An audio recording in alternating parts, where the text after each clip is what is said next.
Paolo Avellino, may iba na daw na gusto? Hindi si Kim Chu? Usap-usapan ngayon sa showbiz world ang mainit na chismis tungkol kay Paolo Avellino na umano'y may ibang babae raw na gusto at hindi si Kim. Na siya niyang kasalukuyang ka-love team at leading lady sa kanilang proyekto. Matapos kumalat ang mga video at behind the scenes clips ng dalawa, marami ang umasa na posibleng mauwi sa totohanan ng kanilang on-screen chemistry. Pero ayon sa ilang source, tila malabo raw itong mangyari dahil may special someone na raw sa puso ni Paolo at hindi ito si Kim. Ayon sa ilang malalapit sa aktor, tahimik lang talaga si Paolo pagdating sa personal life niya. Pero hindi ibig sabihin si Kim ang nililigawan niya.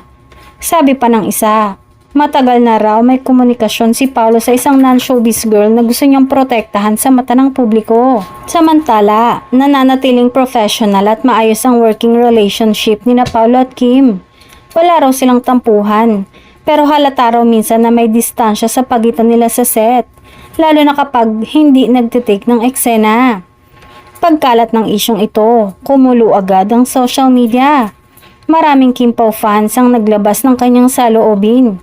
Halo-halong lungkot, pagtataka at pag-asa ang makikita sa mga komento. Paolo is too private. Baka fake news lang yan.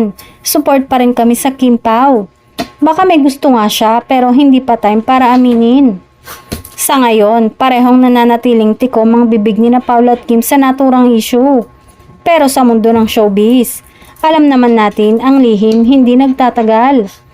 Abangan kung kailan nga ba aamin si Paolo at kung si Kim nga ba talaga o ibang babae na ang laman ng kanyang puso.